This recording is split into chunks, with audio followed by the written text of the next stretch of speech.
आज आम भोजी स्टाइल रे आंबुल खटा बनइबार प्रोसेस बहुत सहज किंतु तरीका टी अलग अलग थाए। समस्त तरीका अनुसार आंबुल खटार तार टेस्ट भी सेमती आसे। दही आंबुल आंबुल बेसर नड़िया रस दिया आंबुल आर टेस्ट बहुत जबरदस्त आसे। आपड़ एमती थे बनातु तार जानवे टेस्टा केमती न बनइले आप जापर। भोजी भात में जमी आंबुल खटार टेस्ट आसे ठीक सेमती घरे आसब बहुत ही टेस्ट लगे। गोटे थाली कौन दुई थाली भात खाईदेवे आप। तो चलते केमी मु अति सहजरे बनई आंबुल खटा। आपको जदि रेसिपी पसंद आसला बिंदुर से चैनल को सब्सक्राइब करेंगे, लाइक करेंगे।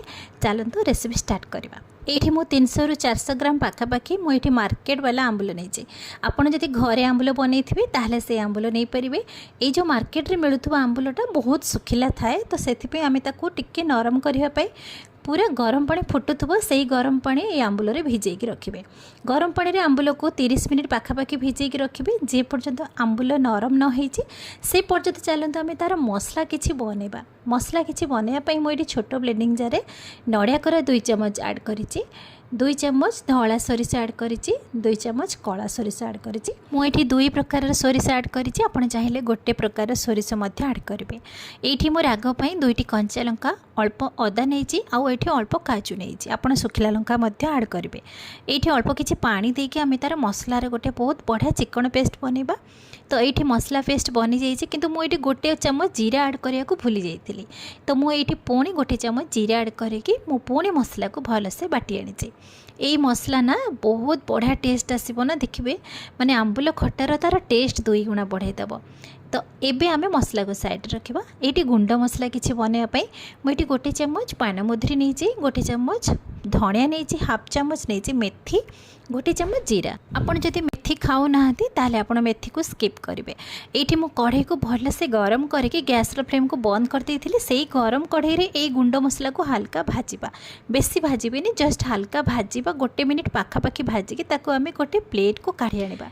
एबे ताको ठंडा करके आमे ताको तार गोटे बहुत बढ़िया पाउडर बनैकी ताको साइड रखिबा। ये ठंडा आसले देखो मु ताको गोटे हेमदस्तार एमती गुंड करके ताको रखीची। पूरा सुपर फाइन गुंड करेंगे, टिके दरदरा गुंड करेंगे। आंबुल खटार ये मसला गुंड टिके पड़े ना टिके जो खंड खंड पाटे लगे तार टिके टेस्ट भल आसो। जदि आप ग्राइंडर रे मसला गुंड करुँच ताहले आप ध्यान रखिकी गुंड करेंगे, बेसी जेमिति गुंड न हुए।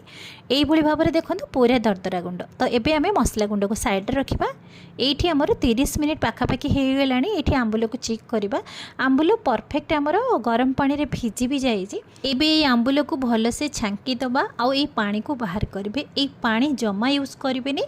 मार्केट आंबुल जेहेतु परिष्कार भी न थाए से आप जितेबाला आंबुल खटा बनइबे आंबुल को गरम पानी रे भिजेकी तार से पानी को बाहर करके ये छांकी आंबुल को यूज करेंगे। तो मुझे आंबुल को छांकी गोटे प्लेट रखी। तो ये चलते आंबुल खटा स्टार्ट करवा। ये मुझे गोटे कढ़ई गरम करी 2 ରୁ 3 चम्मच पाखापाखि रिफाइन तेल रही। जदि आप ओषा बार व्रत कि कार्तिक मासरे बनाऊँ घी कि रिफाइन तेल यूज करेंगे। जदि आप नॉर्मल दिन में खाऊँ ताहले आप सोरिष तेल बनइबे। तो मुझे छुंक लगे गोटे चम्मच जीरा, गोटे चम्मच कला जीरा, गोटे चम्मच सोरिष, सुखिला लंका और अल्प किछि भृसंग पत्र। तो मो पाखे बेसी अधिक भृसंग पत्र नाला तो से अल्प भृसंग पत्र ऐड करिछि। आपण टिके अधिक भृसंग पत्र ऐड करेंगे। आपण जदि चाहिए टिके अदा छेचा मध्य ऐड करेंगे। तो एबे आमे आंबुल को ऐड करके भल से टिके मिक्स करवा। ये गोटे चम्मच काश्मीरी रेड चिली पाउडर, अल्प किछि हळदी गुंड देकी भल से मिक्स करवा। ये आपण अल्प किछि पानी ऐड करेंगे। आंबुलटी सुखा सुखा हो आसो से आपण पानी ऐड कले आंबुल सुखिला हेनी कि पोड़बनी। तो आंबुल को भल से मिक्स कर सारा पर ये आम जो सोरिष बटार मसला बाटिकी रखी से मसला को ये ऐड करवा। आ मसला धुआ पानी ये मुझे गोटे गिना ऐड करी। ध्यान रखिए मसला ऐड कर सारापर आप सुखिला आंबुल कषिबेनी, तार टेस्ट पलैब। संगे संगे आप पानी ऐड करेंगे जेहेतु आमर सोरिषर टिके कंचा तार टेस्टा रहा दरकार। एबे आमे मसला सहित भल से आंबुल को मिक्स करके गोटे मिनिट पर्यंत ताकू टिके कभर करदेबा। गैस फ्लेम को स्लो रे रखिए। ये चलतु अलग मसला किसी बनइबा। अलग मसला बनवाई मुझे गोटे गिनारे गोटे गिना दही नहीं, फ्रेश दही नहीं, से गोटे चम्मच चाउल चूना नहीं, आउ गोटे चम्मच नहीं स्वाद अनुसार लुण। जेहेतु आंबुल टिके लुणिया थाए आपण ध्यान रखिकी लुण ऐड करेंगे। एबे सब जिनस को भल से मिक्स कर सारा आमे एई दहीर मिश्रण को आमे आंबुल रे ऐड करबा। एठी देखंतु 1 मिनिट परे आंबुल एठी आमे चेक करबा। एठी आंबुल सुखा सुखा हेई आसिलानी। तो एबे आमे आंबुल को भल से मिक्स करबा। मिक्स कर साला परे आमे जो दहीर मिश्रण रखिथिले से दही मिश्रण को एठी ऐड करबा। प्रथम रु दही जमा ऐड करिवेनी, लास्ट रे ही दही ऐड करिवे। एठी मु दही ऐड कर साला परे गोटे गिना पाखापाखी पानी मु एठी ऐड करिछि। एबे आमे सब जिंस को भल से मिक्स करबा। एठी आपण स्वाद अनुसार मिठा एठी ऐड करि परिबे, चीनी किंबा गुड़।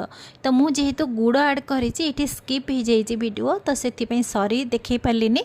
तो मु एठी गुड़ एठी टेस्ट अनुसार मु एठी ऐड करिथिली। गोटे गिना पाखापाखी मु एठी गुड़ नेइथिली। एबे सब जिंस को मिसै साला परे आमे कवर करिकि 5 रु 6 मिनिट पर्यंत मु छाड़ी देइथिली सिझिबा पई। 5 रु 6 मिनिट परे एठी देखंतु हमर आंबुल सिझिछि कि नै आपण जदि चेक करिवे, जदि न सिझि थिबो ताहले आपण पुणी 2 मिनिट पर्यंत ताको कवर करिकि सिझिबा पई छाड़ी परिबे। तो ये देखो आमर परफेक्ट आंबुल खटा बनी जाइए।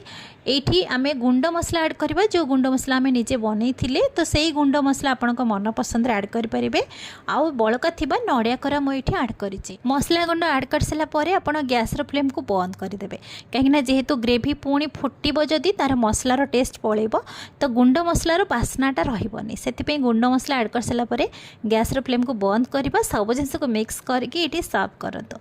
भोजी स्टाइल रे केमती हमर आंबुल खटा बनी गला। एई गोटी आंबुल खटा लगे कि आपण 2 थाली भात खाइदेवे। तार टेस्ट आ बास्ना एते जबरदस्त आसीबो जे आपण जम्मा विश्वास करि परिबेनी।